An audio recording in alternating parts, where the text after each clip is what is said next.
મારી પાછળ મેડજીના મુવાડા ગામની પ્રાથમિક શાળા. તમે આ શાળામાં ભણેલા? શાળા અમે જમીન આપેલી આ 9 ગામે નિશાળ બંધાય 600-700 છોકરા ભણે.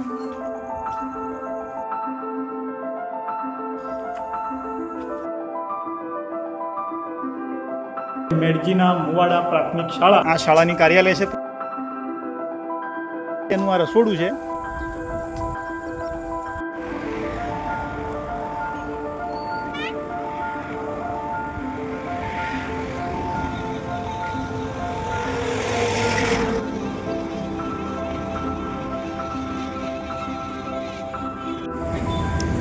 નમસ્કાર મિત્રો. તો મિત્રો આજે હું છું લુણાવાડા ગોધરા હાઈવે ઉપર મેડજીના મુવાડા ગામના પાટિયા ઉપર. મેડજીના મુવાડા ગામમાં એક પ્રાથમિક શાળા બંધ થઈ ગઈ છે. એનો ભવ્ય ભૂતકાળ આપણો શિક્ષણનો કેવો હતો ને અત્યારે એની શું દુર્દશા થઈ છે એ બાબતે પ્રાથમિક શાળાના મકાનનો તમને આખો બ્લોગ બનાવીને બતાવું. ચાલો મારી સાથે બન્યા રહેજો.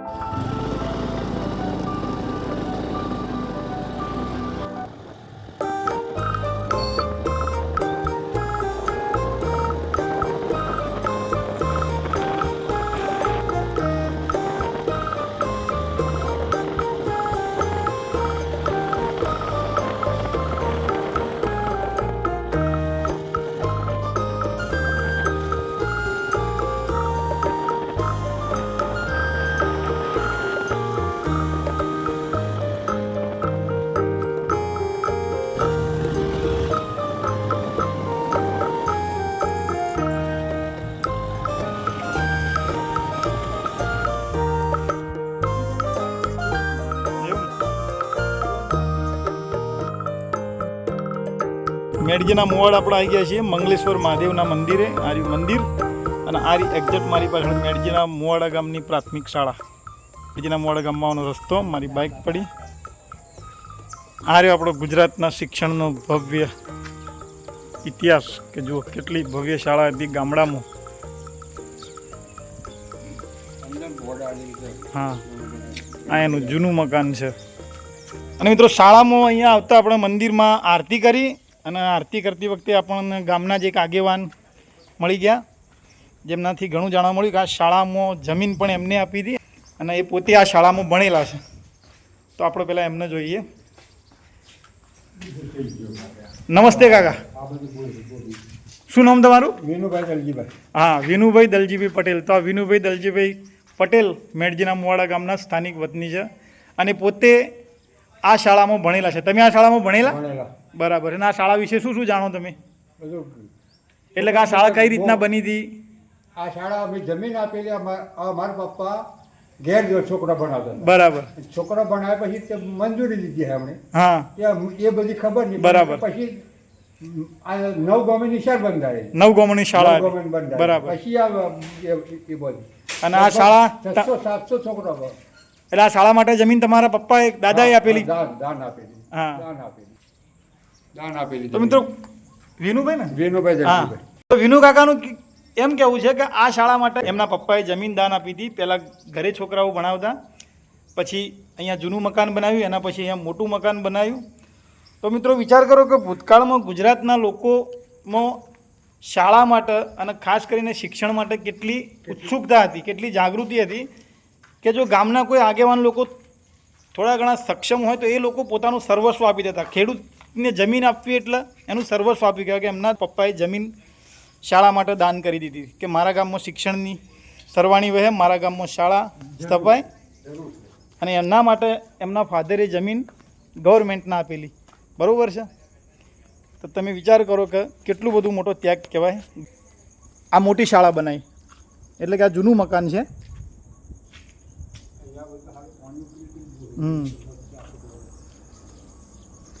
આ આંબાનું ઝાડ દેખાય, આખું શાળાનું કેમ્પસ છે. અને આ જૂનું મકાન બની ગયા પછી પાછળ એના બાજુમાં આ ભવ્ય બીજું મકાન બનાવેલું છે. જે પેલું નળિયાવાળું મકાન હતું એનાથી મજબૂત એવું આ ધાબાવાળું આરસીસી પાકું બાંધકામ મકાન ઉપર પણ છે. તો આપણે ચાલો શાળાની અંદરથી મુલાકાત લઈએ. શાળાની વચ્ચોવચ્ચ બોર્ડ માર્યું છે કે મેડજીના મુવાડા પ્રાથમિક શાળા, તાલુકો લુણાવાડા, જિલ્લો પંચમહાલ. મૂળ આ જૂનો જિલ્લો પંચમહાલ હતો અને આ આખી છે શાળાની લોબી. અહીંયા છે મિત્રો ધોરણ 3નો વર્ગખંડ, બરાબર, ધોરણ 3 વર્ગખંડ.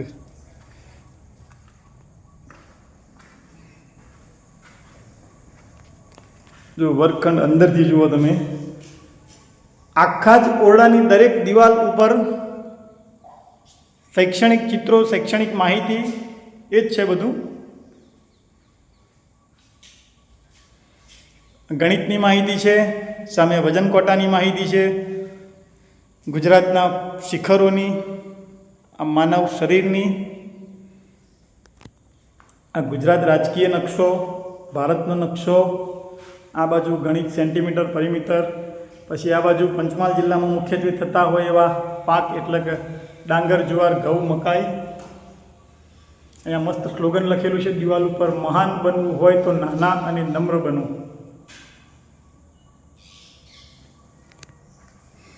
અહીંયા રેખાખંડની લંબાઈ બતાવી છે, અહીંયા કિલોમીટર બતાવવામાં આવે છે, અહીંયા ત્રિકોણ, કાટકોણ,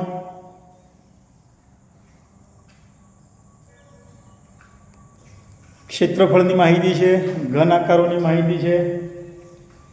અને આ શાળાનું છે બ્લેકબોર્ડ.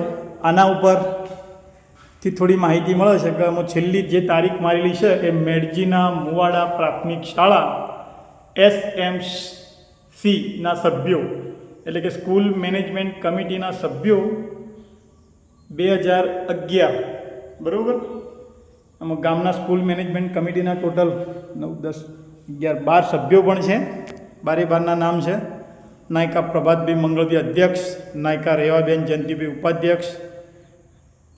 એ રીતના સ્કૂલ મેનેજમેન્ટ કમિટીના સભ્યો છે. અને આ શાળા બંધ થઈ ગયા પછી જુઓ શાળાની હાલત, કે આના અંદર ગંદકીથી ખચબદે છે, ઓરડો જર્જરિત થઈ ગયો છે, અને શાળાની અંદર જુઓ આ કચરો પણ પડ્યો છે.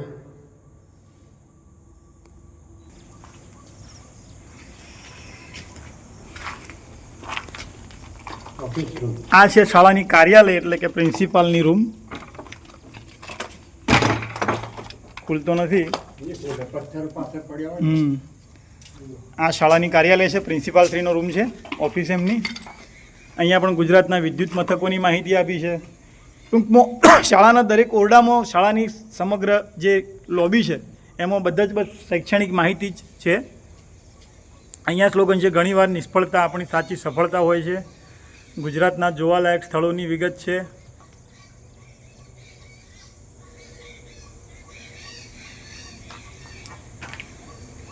અહીંયા છે ભારતના મોટા શહેરો. અને આ આખી છે શાળાની લોબી, જેમાં સવારના ટાઈમે અહીંયા પ્રાર્થના થતી છે ને. હા, સવારના સમયે શાળામાં અહીંયા પ્રાર્થના થતી. આ છે શાળાની લોબી. 2 ખંડ ખુલ્લા હતા. અહીંયા છે આપણા રાષ્ટ્રીય પ્રતીકોની માહિતી. દરેક ખંડના દરવાજા ઉપર અને બારી ઉપર બધા જ સ્લોગનો લખ્યા છે, સારા સારા સૂત્રો લખ્યા છે. પરોપકારમાં મન લગાડો, ચિંતાનો ત્યાગ કરો. આ શાળાનું મુખ્ય બોર્ડ.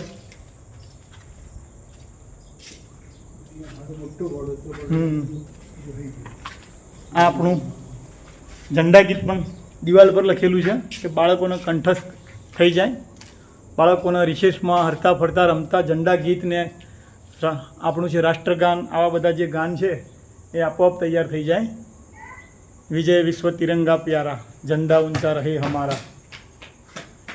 આ છે આપણા ગુજરાતના જિલ્લા અને એના મુખ્ય મથકોની માહિતી.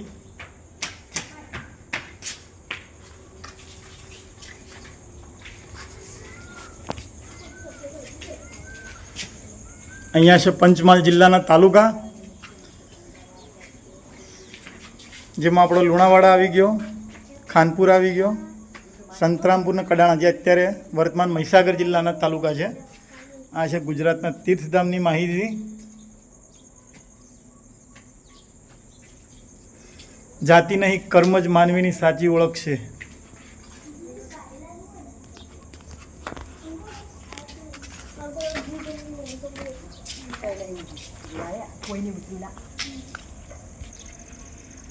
આ છે શાળાનું મૂળ જૂનું મકાન.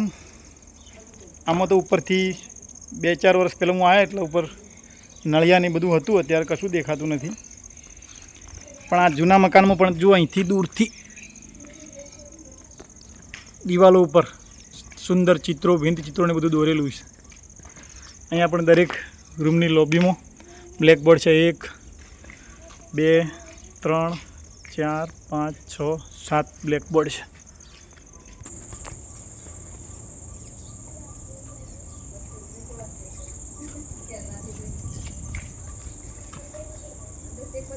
જો વર્ગખંડોની હાલત જુઓ.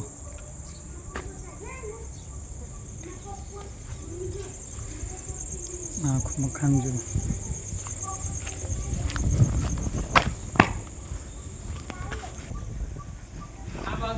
મિત્રો આ છે બધું શાળાનું કેમ્પસ. અહીંયા હા જો મિત્રો આ છે હેન્ડપંપ. બાળકોને પાણી પીવાની પણ અહીંયા વ્યવસ્થા હતી.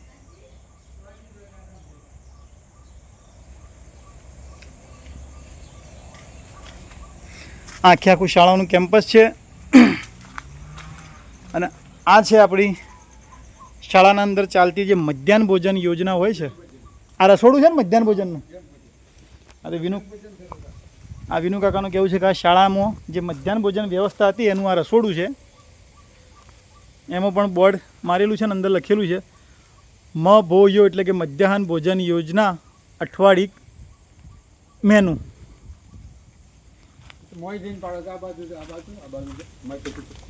હાળું કોક હોય એની દીખ લાગે. મિત્રો આ મધ્યાહન ભોજન એટલે કે શાળામાં રસોડું પણ વ્યવસ્થિત મજબૂત અને પાક્કું હતું. આખે આખા અઠવાડિયાનું મેનુ મારેલું છે. સોમવારના મગદાળવાળી ખીચડી શાક, મંગળવારના ગળ્યા કંસાર શાક રોટલી, બુધવારના દાળ ભાત શાક તુવેર દાળ, ગુરુવારના દાળ ઢોકળી, શુક્રવારના પુલાવ ભાત, શનિવારના તીખો કંસાર. તો આ રીતના આખે આખા અઠવાડિયાનું જે મધ્યાહન ભોજન યોજનાનું બાળકોને જમવા માટેનું મેનુ પણ આ રીતના હતું. જુઓ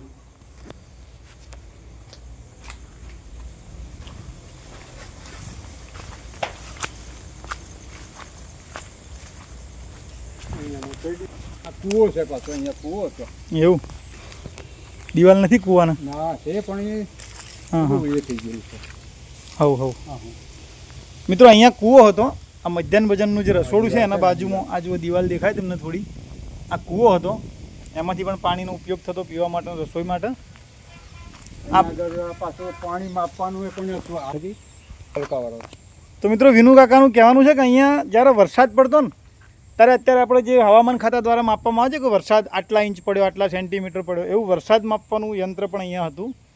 એ શાળા બંધ થઈ ગયા પછી એનો પણ ક્યાં જતું રહ્યું કશું કોઈને ખબર નથી. અહીંયા હતી શાળાની ટોયલેટ બાથરૂમની વ્યવસ્થા હતી આ બાજુ ખૂણામાં. અને અહીંયા સુધી છેક છે શાળાની પ્રોટેક્શન વોલ એટલે કે કોટ છે. હા હા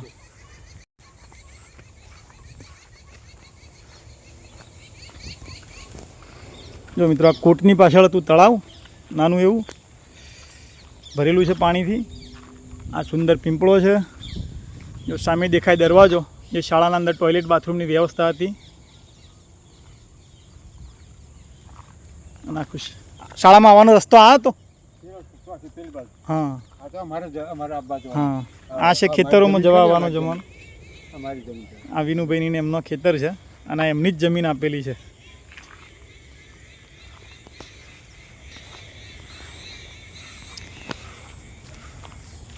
વિચાર કરજો કે અત્યારે આપણી જે શહેરી સંસ્કૃતિ કરતાં ગામડાના લોકો શિક્ષણ પ્રત્યે કેટલા સજાગ હતા કે પોતાની જમીન પણ શિક્ષણ માટે, શાળા માટે આપી દેતા હતા, દાનમાં આપી દેતા. બરાબર છે, મફતમાં. અત્યારે આપણે જોઈએ છીએ કે સિટીના અંદર જમીનોના શું ભાવ છે. અને આ જમીન પાછી રોડથી 500 મીટરના અંતરે જ છે. બરાબર, હાઈવે ઉપર. તો વિચાર કરો કે આ જમીન કહેવાય કે સોનું કહેવાય. છતાં પણ આના આપી દીધેલી માત્ર ગામના અને આજુબાજુના 9 ગામના વિદ્યાર્થીઓના ભવિષ્ય માટે. પરંતુ એ ભવિષ્યનો સમય જતો ધીમે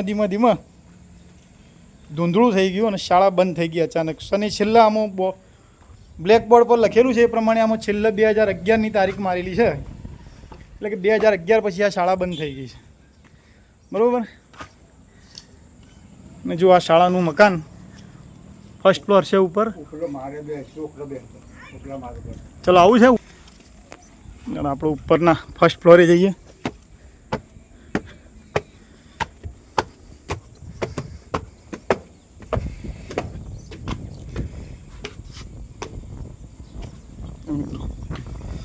ઉપર આવવાની કમ્પ્લીટ વ્યવસ્થા છે. સીડી મજબૂત છે. ઉપર મકાન છે. હજુ બીજા 2 ખંડ છે.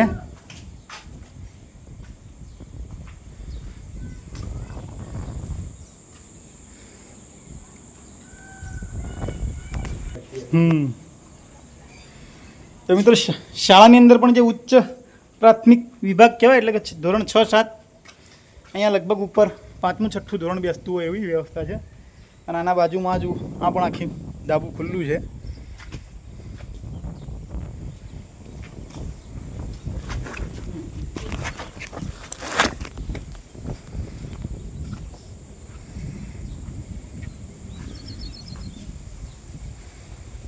તો અહીંથી આખું મેડજીના મુવાડા ગામ દેખાય છે.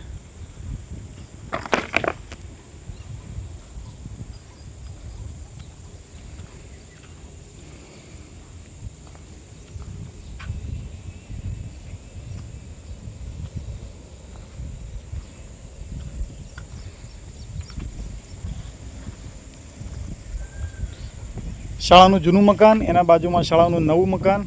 ફર્સ્ટ ફ્લોર ઉપર છે. ઉપર 2 ખંડ છે. સામે ખેતરો. તો મિત્રો એકદમ કુદરતના ખોળે વસેલી આ શાળા હતી. આજુબાજુ લીલી સમ હરિયાળી છે. ડાંગરથી ભરેલા ખેતર છે. બાજુમાં સરસ મજાનું મંગલેશ્વર મહાદેવનું મંદિર છે. જે અત્યારે આવી બધી વ્યવસ્થાવાળી શાળા આપણે શોધીએ ને સિટીમાં, એમાં લાખો રૂપિયા આપણે ફી પણ ભરી દઈએ છીએ. જે આ બધું નેચરમાં વસેલી આ શાળા એક સમયે અહીંયા બિલકુલ ફ્રી શિક્ષણ મળતું હતું.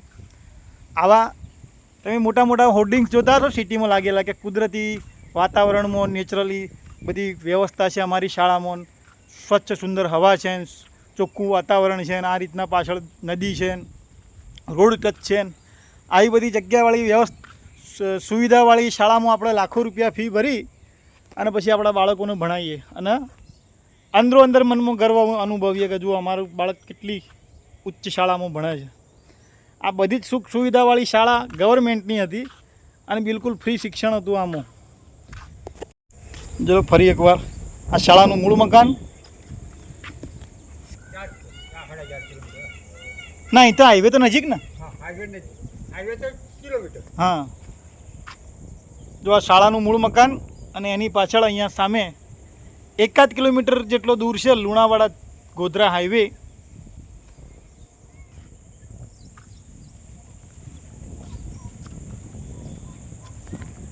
શું કરવાનું? હા તો આવ્યો.